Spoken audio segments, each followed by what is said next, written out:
Hello, I'm Jean Béliveau. If you watched the video of our 1956 Stanley Cup victory over Detroit, you will remember that we started that year with a new coach, Joe Blake, and 4 rookies, Henry Richard, Claude Provost, Bob Turner, and Jean-Guy Talbot. For 1957, we added 2 solid checkers in Phil Goyette and André Pronovo, and if anything, we were stronger than the year before.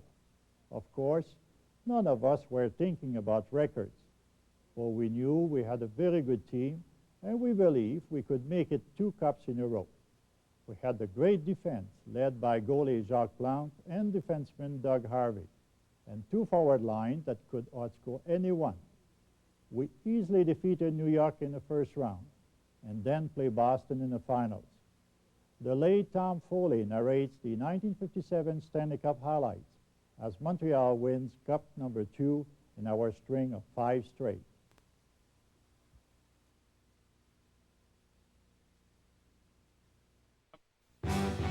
This ESPN Classic program is brought to you by Best Buy. Thousands of possibilities. Get yours.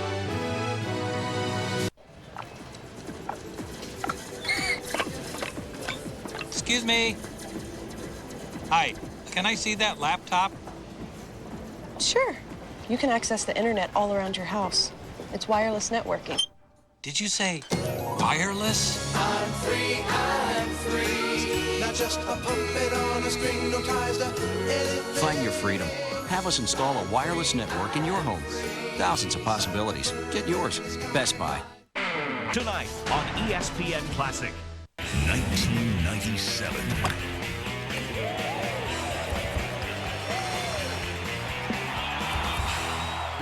Classic. Welcome to the city of Montreal, where the final opened in the Montreal Forum, home of the world's most rabid hockey fans. Nothing can stir the Canadian metropolis of Montreal as can the appearance of their beloved Canadiens on Montreal Forum ice. Every game for 14 consecutive seasons has been played before a sellout crowd. Canadiens were favored to win this championship, but there was no overconfidence.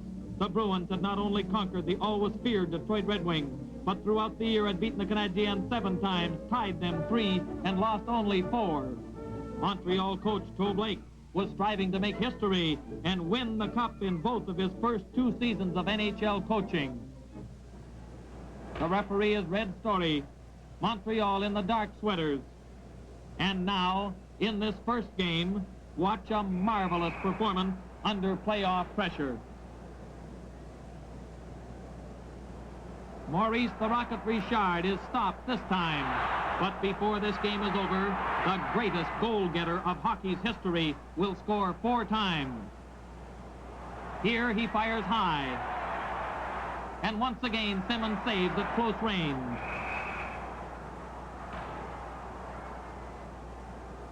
In the second period, when Boston's Leo Levine, number 16, is tripped by Bert Olmsted, the penalty gives Boston a chance to shoot for that opening goal, which is considered so important in playoff hockey. Boston moving up. Larry Regan to Topazzini. Now it's 5 Bruin attackers inside the Montreal blue line. Regan, number 24, back to Doug Moens at the point. His pass up to McKell, who scores to send Boston into the lead.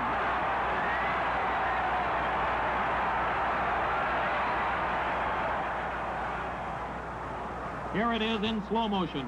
Regan's pass to Moens. McKell takes it off the boards, and a narrow opening, but still big enough to send Boston into that 1-0 margin. The advantage lasted only 3 minutes. Moore's backhander deflects to Maurice Richard, and there's number 1 of his 4 goals.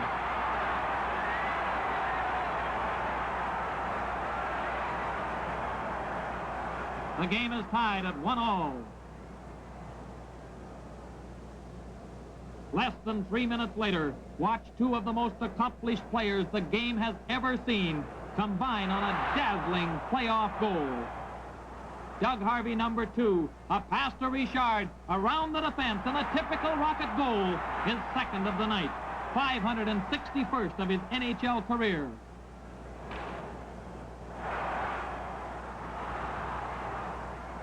A Boston penalty to Chevrefis sets up the third Montreal goal.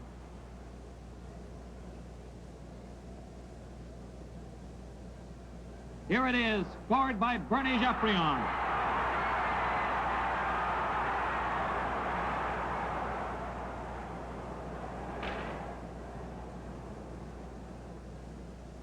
Before the period ends, two Richards gang up on Simmons. The pocket rocket, little Henri, with a drop pass to Maurice. And there's rocket goal number 3.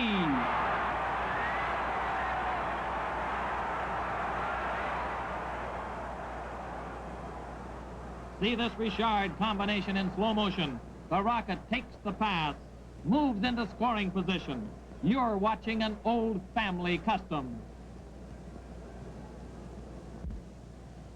Boston fights back. Regan passing to McKell, but Plante saves. And on a return rush, there are those Richards again. Simmons stops the rocket, and then the pocket rocket.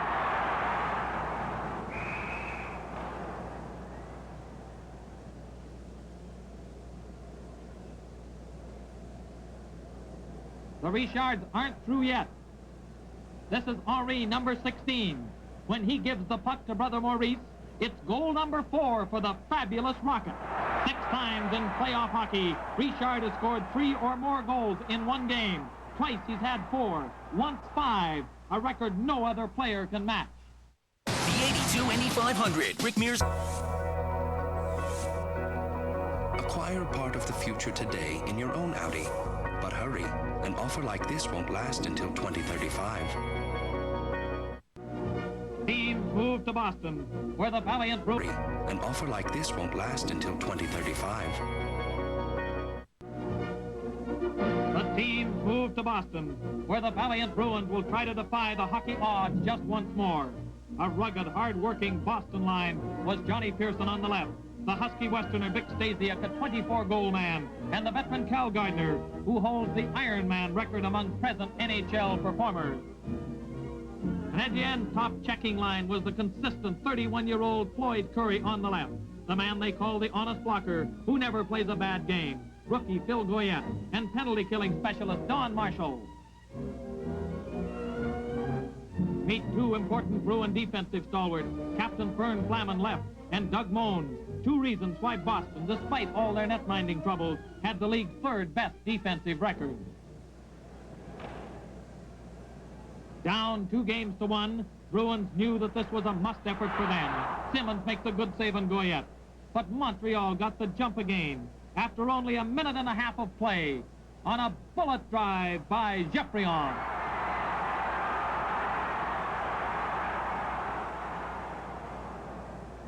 Even in slow motion, that puck fired boom-boom style looks pretty fast. You are watching a desperate Boston team battling to get even. Papazzini's rush is stopped. Boyvan gets a shot that Plante blocks. Even on their own ice, Boston can't hold off the overall surging power of the defending Stanley Cup champion Canadiens. They pin the Bruins inside their own blue line and keep Boston disorganized.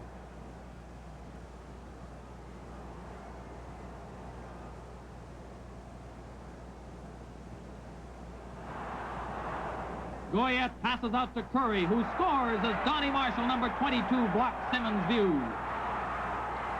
And now Montreal leads 2-0, still in the first period of play. More Boston trouble as Armstrong, number 4, checks Geoffrion into the boards and draws a charging penalty. A 3rd opening period goal for Montreal in the power play. Moore to Beliveau to Geoffrion, and Canadiens hold an overwhelming 3-0 lead.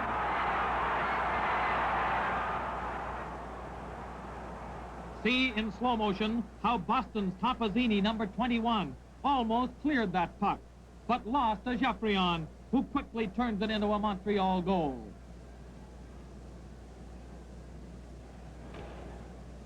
Trailing Montreal 3-0 after 20 minutes, the Boston cause looks hopeless, but you'd never know it from their second period drive.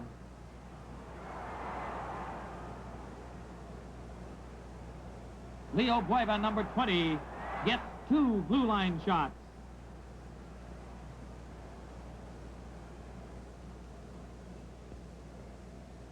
And then the hard-skating Stasiak forces Plonk to come up with a good save. Finally, McKinney, number 17, puts Boston on the score sheet, beating Plonk with his ankle-high drive.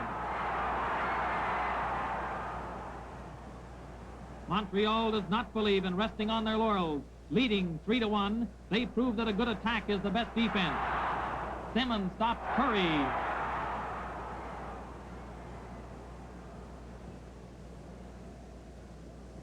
But Goyette is uncovered right in front, and Canadiens lead 4-1.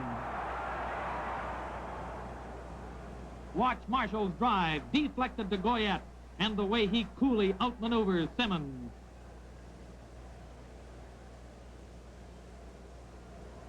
Montreal threatening again.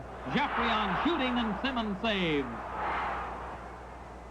It's too little and too late now for Boston, but Bruins stick with it.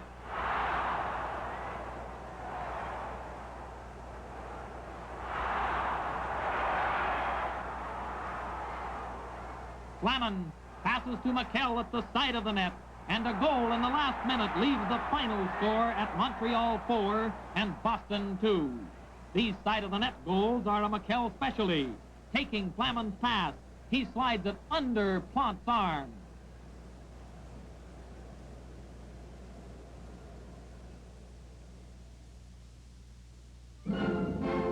Going into the fourth game, another Stanley Cup win would be the third for defenseman Tom Johnson on the left, and the second for his blue line mate, 24-year-old John Guy Talbot.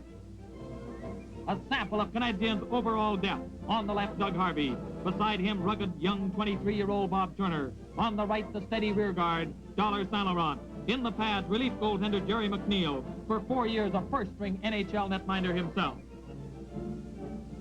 Take a closer look at Doug Harvey, number 2, the man his coach, Toe Blake, calls the greatest of all defensemen. This year, for the 6th straight time, an All-Star and winner of the Defenseman Top Award, the James Norris Trophy. Bruin sub-netminder Claude Evans with 2 Boston defensemen, Bob Armstrong on the left and Leo Bueva. Bruins again on their home ice, now face elimination, trailing 3-0. For Boston, it's just one more hurdle in a trouble-ridden season. They need one more miracle. Only one team in National Hockey League history, Toronto Maple Leafs in 1942, lost the first 3 games of a Stanley Cup final and went on to win. But the Bruins aren't through yet. On a face-off, back to Larry Regan. He passes to Topazzini, over to Fleming McKell, and another one of McKell's goals by way of the side door.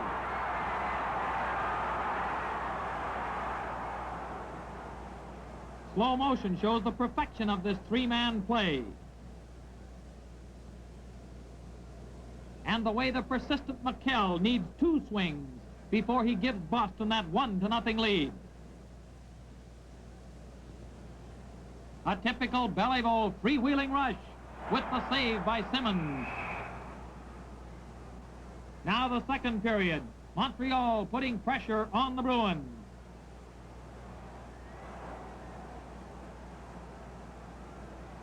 Simmons sprawls to stop Beliveau again. Dollard Saint Laurent powers his way between the Boston defensemen. And Simmons comes up with it in another scramble.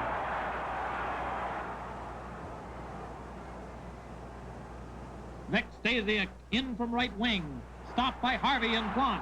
The Boston Garden is 195 feet long and 83 feet wide. But right now, it's not big enough for both Don Marshall, number 22, and Boston's Jack Caffrey. Yet it's Plonk who is shaken up on the play.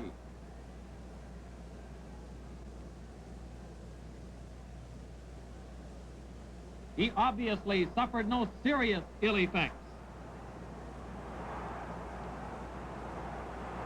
Here's a brilliant save from the stick of Leo Levine.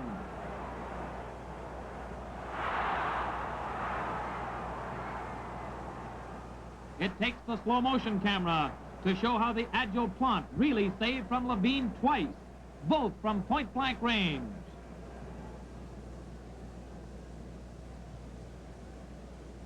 Labine again. And Plante is still the boss. Now it's the final minute.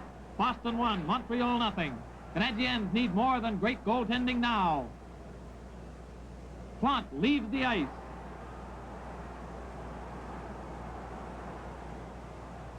But the determined Bruins gain control against the 6 Montreal attackers. McKell gets a break. And it's even easier without a goaltender. McKell's second goal, to the delight of the Boston fans, winds up a 2-0 Bruin victory, and the series isn't over yet.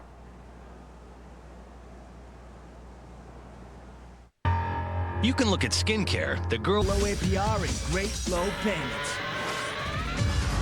You can ride a new Kawasaki for as little as $39 a month on 2003 and prior year models, or as low as $49 a month on 2004 models. Call or visit Kawasaki.com and enter to win during Kawasaki's Great Gear Giveaway. Thousands of gear will be given away with prizes awarded daily. But you have to call and go online now for your chance to win. It's a great time to buy a Kawasaki and a great time to win Kawasaki gear. Call or go online now to enter the Great Gear Giveaway and find your participating Kawasaki dealer offering great finance deals. But don't wait, because all great things must come to an end.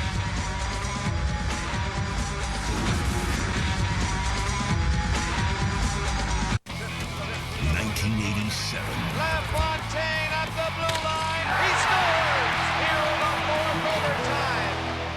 Classic. Back to the Montreal Forum, where Canadiens, still smarting from the fact that they finished second in league play, hope to clinch the world title tonight. 3 young Montreal forwards, left to right. 23-year-old Claude Provost in his second year. Versatile Phil Goyette, who saw service on 2 lines. And a rookie out of junior ranks, Andre Pronovo. Bruin coach Milt Schmidt, one of hockey's old pros, can smile against tremendous odds and facing elimination. Here are 3 of his younger performers. Left to right, Jack Caffrey, Jack Bionda, and Buddy Boone. 2 young Montreal snipers. Left, Dickie Moore, at 26, a 6-year NHL veteran, and a 29-goal scorer this campaign. And the pocket rocket, Henri Richard, already a star at 21 years of age, scoring 37 goals in 2 seasons of play. The 5th game of the final, and the Bruins know they need a superhuman effort to stop this on-rushing Canadien team before their loyal and confident Montreal fans. Bruins unleash an all-out attack. Labine to Chevrefis, and right in on Plante, who thrills the fans with a crucial save.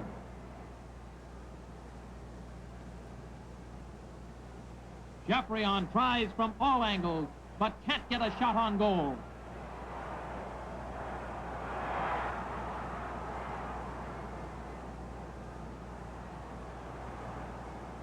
McKenney leads the drive at the Montreal net, but for 18 minutes it's a scoreless game. Finally, the Montreal power breaks loose. A 3-way play with Provo number 14, to Marshall number 22, right in. But they stop him.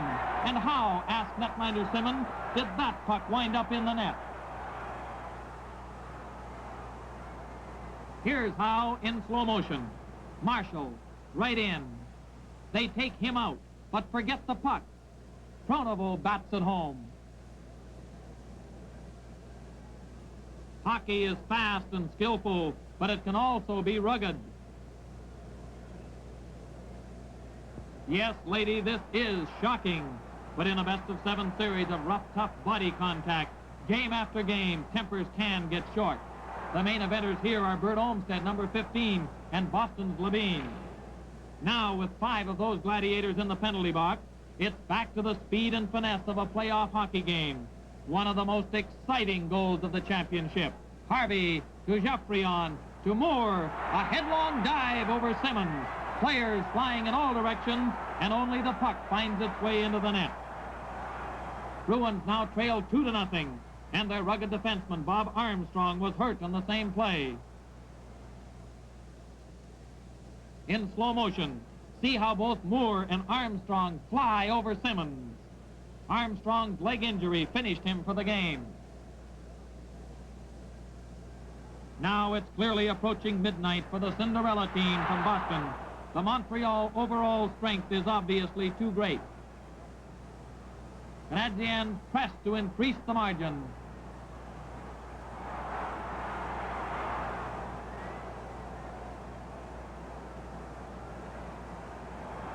Geoffrion misses a scoring chance, and Simmons blocks Rocket Richard's attempt at the rebound.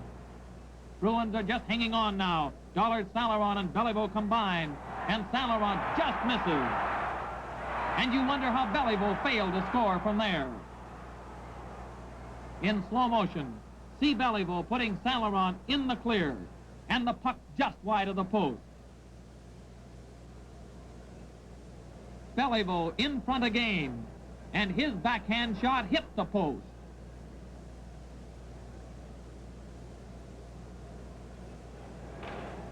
The relentless Montreal pressure is sure to click sometime.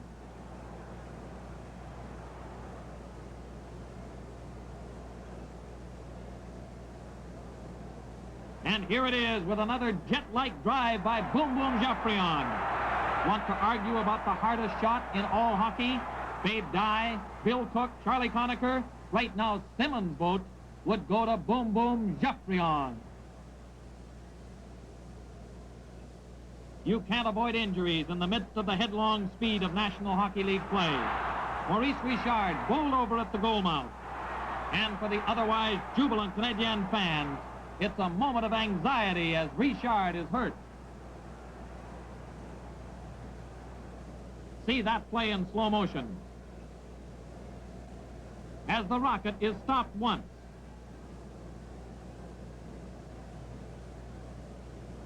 And while on his knees, is still trying to shoot when he's crashed to the ice again.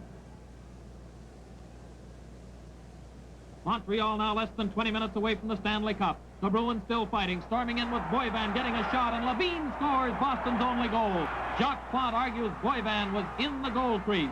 The last of many arguments won by the referees during the 56-57 season. Now it's the final minute. Don Marshall runs the count to 4-1 for Montreal.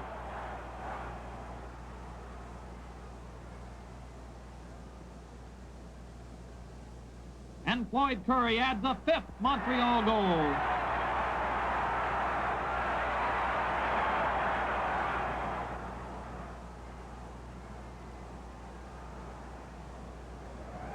The series is over. Players leap on the ice. Fans pile over the boards. The athletes shake hands in congratulations. The winning coach is hoisted high on his players' shoulders. The forum rocks with the noise.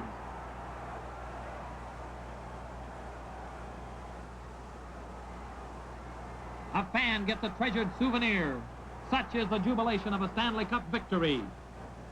Cooper Smeaton, the senior trustee of the Stanley Cup, makes the presentation. On the left, Frank J. Selke, Canadian managing director.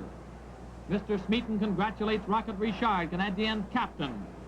And another season ends after a total of 225 hard-fought games presented by the 6th National Hockey League team, featuring Montreal Canadiens, Boston Bruins, Detroit Red Wings, New York Rangers, Toronto Maple Leafs, and Chicago Blackhawks. Entertainment, thrills, and excitement by the greatest players from the fastest game in the world.